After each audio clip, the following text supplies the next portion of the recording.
Hey everyone, it's Holmes from Home Story Books, and today I'm here to recommend you non-fiction and biographies that speak to the LGBTIQA experience in World War II. As a queer person, I think it's incredibly important to look back on our collective history, be thankful for those who went before us, and also to reflect on it so that we can understand where we need to move forward. That said, I'm also writing a historical fiction novel set in World War II and 1930s-1940s Brooklyn, so many of these books I read as research. Let's get into the books. The Men with the Pink Triangle by Heinz Heger is a first-person account written in the 1970s of a German man, Josef Kohut, pseudonym Heinz Heger, about his time in a Nazi concentration camp after he was arrested for being gay. This is an incredibly painful, ironic history, and it was written at the time where homosexuality had barely been legalized in Germany. Paragraph 175, the very same paragraph Heger was arrested under during Nazi rule, was in effect until 1968 or 1969, and this book was published in 1972. I also don't believe he was pardoned of his crimes until after the book was published, but I could be wrong. This book begins with Heinz Heger coming out to his mother, and that passage made me cry like a baby. He says that he wasn't interested in anyone at the time, but that the burden of secrecy was exhausting to keep up. I understood and cried even more when his mother accepted him, told him she loved him and to be careful. He was arrested and sent off to the camps, and I cheered for him, There were times when I told myself, he makes it out alive, it's okay, he makes it out alive. Heger gave us very detailed descriptions of the camps, how they work, and how he survived. There are so many moments in this narrative where Heger is so funny and so ironic. He survives by becoming a boyfriend, which I say in quotation marks because he had no choice, of other criminals in the camp. These criminals, wearing a green triangle, not a pink one, protected him, gave him extra rations, and secured him a job that wasn't immediately life-threatening. There's so much to unpack here, and I wish Heger had gone into further detail about his relationship with his boyfriends. There's one in particular, a safecracker, who he says he owes his life to, and I wish he talked about that more. He says he still thinks about that man now, to this day, even though they've lost touch. It's such a unique and turbulent situation, I definitely wanted more depth. The author constantly talks about the hypocrisy of the officers and other criminals in charge. The SS officers often had prisoner boyfriends, mostly Polish or Russian, called dolly boys. But Heger, who was at the time of his arrest, was arrested for having a relationship with a man and possessing a photograph of him, was called scum of the earth. Heger brings the Nazi rule to life. It is difficult to read, it's visceral, it's violent, but I'm so grateful for his voice and how much detail he adds to the experience. There is one particularly tough chapter, chapter 8, I think it's called Burning in Torches or something, and if you skim read it or skip it altogether, I don't blame you. But The Men with the Pink Triangle is a definitive book in this genre and one of the first, and so many of the books that came after it would not be here without it. The next book I'm going to talk about is quite similar, and it is The Pink Triangle, The Nazi War Against Homosexuals by Richard Plant. Richard Plant is a gay Jewish German man who essentially fled Germany for Switzerland as quickly as possible once the Nazis grew into power. He collected diaries and interviewed friends and other survivors who were subjected to oppression under Hitler's regime. This book goes into much more depth about how queer men were persecuted under Hitler's rule, the rhetoric that was used to attack them, the propaganda that was created as a result of their persecution, and the political climate of the time. He talks about Ernst Röhm, one of Hitler's closest officers, who was a gay man who was killed by Nazi officers, not for his homosexuality, but his homosexuality was certainly a deciding factor. Plant discusses Heinrich Himmler, who was someone instrumental in developing, building, and carrying out plans for concentration camps. Himmler was obsessed with finding, arresting, and punishing queer people. He excelled in subterfuge and kept hold of tiny little details just in case they turned out to be incriminating. He was obsessed with gay men, so says his therapist, but refused to acknowledge that gay women were even a thing during Nazi Germany. Interestingly, paragraph 175, the law which oppressed thousands of queer men, did not apply to women. Lesbian bars, bathhouses, and social life flourished during the war in Berlin, though they were still raided. I'll leave a link to an article in the description box below that talks about it a little more. Plant paints a fascinating picture of Nazi Germany at the time of the Second World War, giving us a detailed bird's-eye view and adding really thoughtful details about Himmler's therapists, who demanded not to be paid in money, but in human lives, and in many cases, Jewish lives. Himmler's therapist, a man called Felix Kirsten, helped to use his authority over Himmler, who suffered from anxiety-related stomach pains, to orchestrate plans, conduct acts of mercy, and to create an underground railroad to save thousands of people.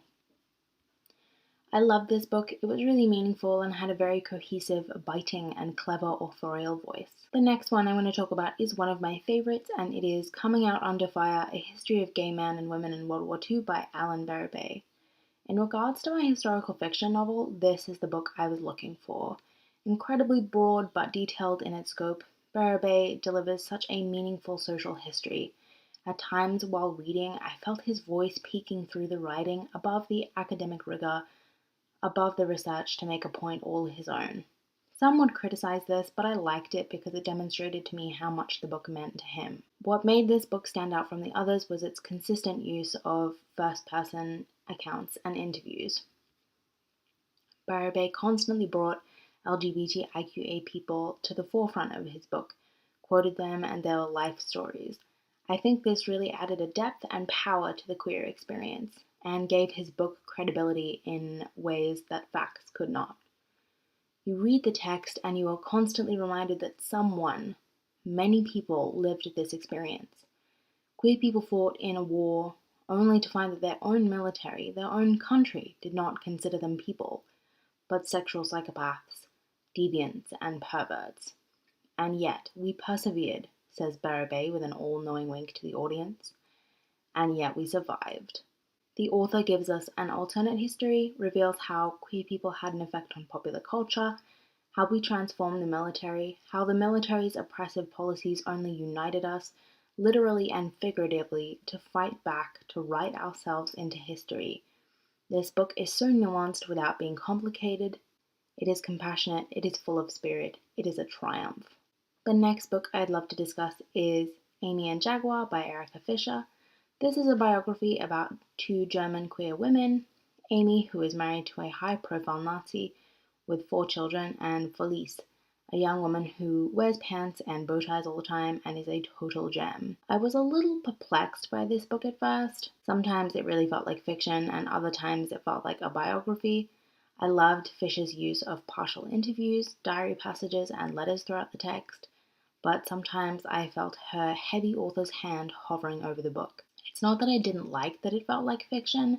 I did, but I didn't like the constant back and forth between the two genres. I loved Aimee and Felice though. Their love story was so poignant and intimate, and any time I read a poem Felice wrote to Aimee or read about someone sending flowers, I just melted.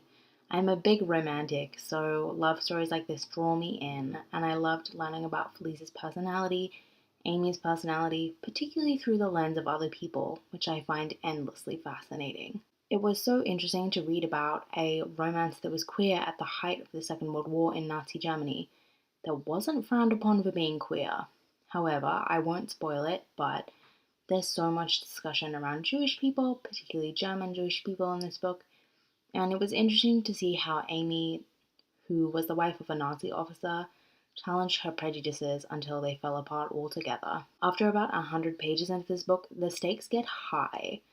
I read some parts of this book with white knuckles because I just wanted them to be together and live happily ever after, and it was like, will they, won't they, will they, won't they, for so many pages, and my heart couldn't take it. Felice and Aimee looking gorgeous.